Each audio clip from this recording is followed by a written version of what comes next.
Lindsay mentioned the Gupta family, which has close ties with former President Zuma and also the subject of a major corruption investigation. Well, there's a Canadian connection.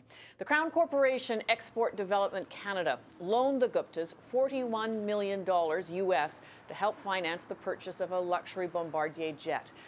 EDC is trying to ground the plane and repossess it. The plane's tracking devices have apparently been turned off and its location is unknown. The matter is to be decided soon in court.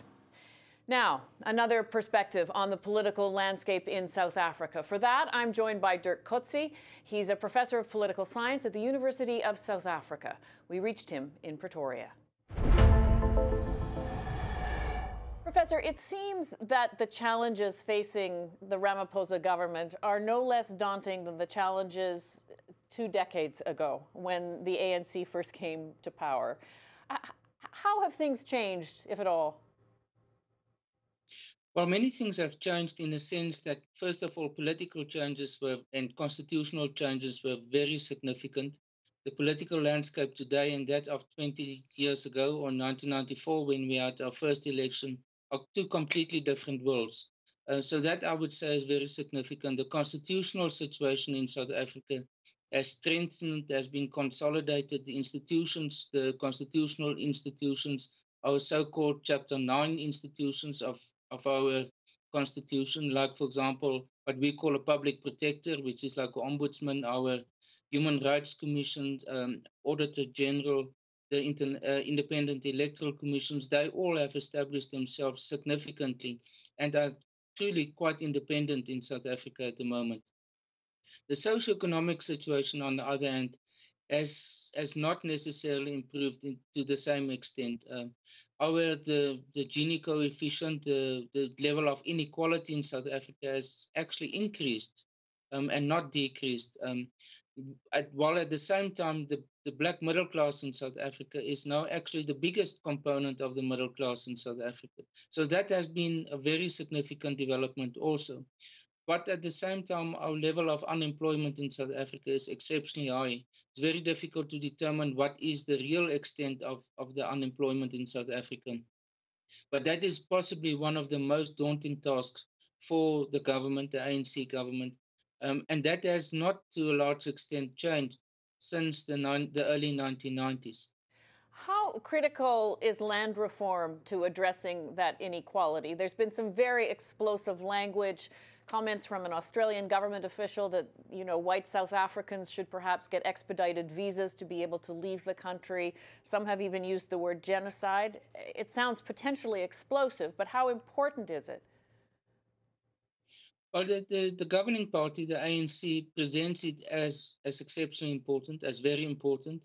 They have, over the years, since 1994, when they came to power, have emphasized the land matter, the land issue. But at the same time, and when there's public opinion polls about it, the land situation or the land as an issue is not number 1 or number 2 or number 3. It's much lower down. The number 1 is always job creation.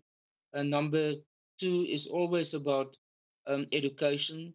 And number 3 is also always about the healthcare and other socioeconomic conditions.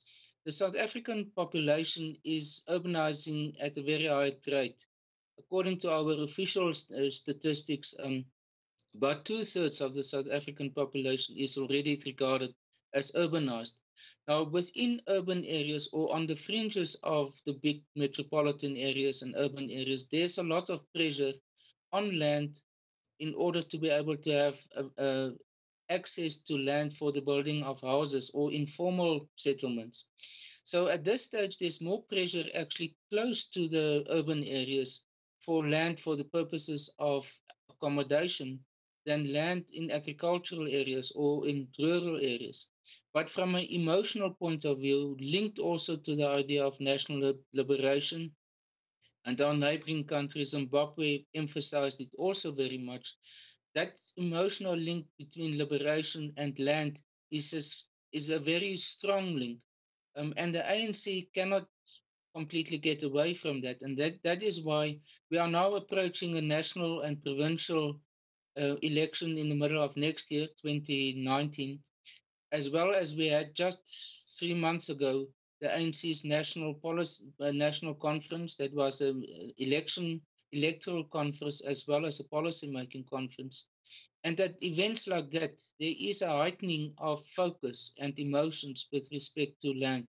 But once we are past those events, then there's normally a decline in the prominence of land as a political issue. Because, as I said, the main issues at this stage are more urban in nature than really rural or agricultural in nature. And do you see Ramaphosa addressing those more urban issues as you describe them? Yes, certainly they do.